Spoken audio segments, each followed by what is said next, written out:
Bonjour à tous, c'est Cédric, j'espère que vous allez bien. Aujourd'hui, une vidéo sur comment chanter correctement avec son instrument ou comment chanter correctement avec sa bande son. C'est un sujet qui me tenait à cœur puisque j'avais envie d'en parler depuis un petit moment et il y a eu un commentaire, une question qui m'a été posée en rapport direct avec ça et justement je me suis dit que c'était peut-être l'occasion de faire cette vidéo. Alors, la question était de Princesse Meghan. Bonjour Princesse Meghan. Coucou Cédric, j'avais une question super importante. Il m'est impossible de chanter avec un instrument, ma voix change complètement, elle part trop grave ou trop aiguë, elle n'est plus elle-même.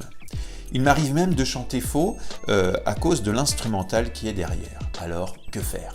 Juste avant de répondre à cette question, si vous aussi vous avez des questions sur le chant ou sur votre voix ou différents problèmes que vous pouvez rencontrer et que vous avez envie que j'y réponde en vidéo, n'hésitez pas à cliquer juste ici sur ce petit lien pour aller poser vos questions. Essayez d'y aller, de mettre vos questions ici et pas sur d'autres vidéos parce que sinon je vais un peu à la pêche aller chercher vos questions et c'est un petit peu plus long pour moi. Donc pour que tout soit bien organisé, en tout cas pour moi, allez juste ici sur ce lien, posez vos questions et j'y répondrai dans d'autres vidéos. N'hésitez pas non plus à vous abonner à ma chaîne juste ici si vous voulez avoir bien évidemment tout le contenu de ma chaîne. Maintenant, je vais répondre à ta question, Meghan. Souvent, ces problèmes sont liés à des problèmes de coordination et d'indépendance de ta voix par rapport à l'instrument ou une bande son. Je m'explique. Ça fait beaucoup d'informations. Ta voix cherche à se régler, elle cherche des repères rythmiques, mélodiques. En plus de ça, il faut qu'on pense au texte et la technique vocale. Donc tu vois, ça fait beaucoup d'informations qui demandent de la coordination, de l'indépendance de la voix, comme je te disais, c'est-à-dire que le cerveau, il faut vraiment qu'il fasse le vide là-dedans et puis qu'il comprenne bien ce que c'est le rythme d'un côté, la voix, le texte, comme je le disais. Donc c'est ça qu'il faut travailler dans un premier temps. Je vais prendre l'exemple d'un batteur, par exemple, qui est habitué à dissocier tous ses membres. En règle générale, un batteur, c'est un bon chanteur. Pourquoi ? Parce que dans son cerveau, il arrive vraiment à dissocier ses bras, il arrive à dissocier ses pieds, il arrive à dissocier le texte, sa voix, etc. Donc il sait vraiment faire la part de choses et mettre chaque petite chose dans différentes petites cases. Ce qui arrive parfois, pour nous chanteurs, c'est que tout arrive brut d'un coup et on essaye de faire tout en même temps. Et là, d'un seul coup, le cerveau, il ne sait plus où aller. Donc il est super important dans ton apprentissage que déjà que tu te fasses accompagner par quelqu'un qui puisse t'aider, par exemple comme moi, par exemple un coach vocal. C'est super important parce que avec lui, comme je le fais d'ailleurs avec mes élèves, d'ailleurs certains pourront vous le marquer dans les commentaires, on décortique vraiment tout. Le puzzle est complètement découpé. Hop, toutes les petites pièces sont éparpillées, donc on va travailler le texte, on va travailler le rythme, la technique vocale, et pour au final remettre toutes les petites pièces en place pour faire notre puzzle. Alors tu me diras peut-être... Oui, mais c'est vachement long de faire ça. Alors c'est vrai que pour certaines personnes, ça va sembler très long, mais ils en ont vraiment besoin pour pouvoir sortir quelque chose de correct. Pour d'autres, ils n'auront vraiment pas besoin parce que dans leur tête, c'est déjà mis en place, le rythme, le texte, la technique, pouf, on balance directement le texte et on y va, on chante. Pour eux, tant mieux, mais ce n'est pas le cas de tout le monde.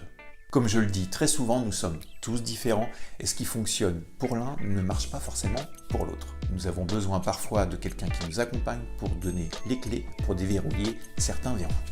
Donc voilà ce que je te conseille pour la coordination et l'indépendance de ta voix, c'est travaille d'un côté le rythme, travaille ton texte d'un côté, tout ça bien dissocié et au fur et à mesure incorporer les éléments comme tu le ferais sûrement en faisant une belle salade.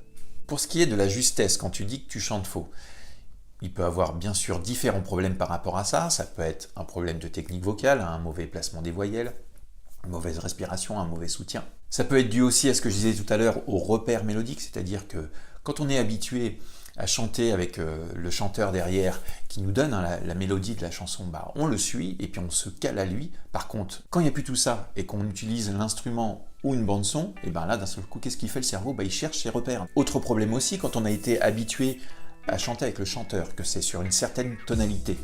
Il arrive parfois que quand on prend une partition, la tonalité soit différente, plus basse ou plus haute, ça dépend des fois.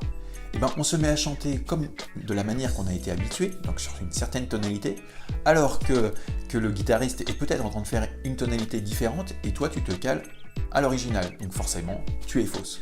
Plus tu vas travailler à décomposer le rythme, le texte, la voix, la technique, etc., plus toutes ces choses-là se mettront en place facilement. d'un seul coup, ton cerveau saura exactement quoi faire. Donc ta main aura complètement l'indépendance, par exemple pour taper la rythmique, aussi bien à la guitare qu'au piano, pendant que ta voix fera autre chose et sera totalement libérée de tous ces petits soucis qui encombrent le cerveau, et d'un seul coup pouvoir simplement chanter, délivrer ton message et t'amuser. À travers tout ce qu'on a dit aujourd'hui, j'espère que ça a répondu à toutes tes questions, et peut-être pour d'autres personnes qui sont abonnées à cette chaîne, ça a pu aussi répondre aux vôtres à travers elles. C'est ce que j'aime bien, c'est que quand je réponds à une question, ça répond à quelqu'un d'autre, et ça c'est intéressant. Ça fait un bel échange. N'hésitez pas à liker cette vidéo et écrire les commentaires que vous souhaitez en bas. Vous avez le choix de liker plutôt un pouce en haut ou un pouce vers le bas si vous trouvez ça nul. Dans ce cas-là, si c'est nul, marquez au moins dans les commentaires pourquoi vous trouvez ça nul. Je trouve que ça peut être sympa, parce que des fois je vois des likes vers le bas, mais je reste sur ma faim, je ne sais pas pourquoi. Moi j'aime bien débattre de temps en temps, pas surtout quand c'est agréable et quand on se dit bonjour tout simplement dans les commentaires. Un bel échange, c'est sympa. Sur ces quelques mots, je vous laisse. Très bonne fin de semaine. À bientôt. Bye bye.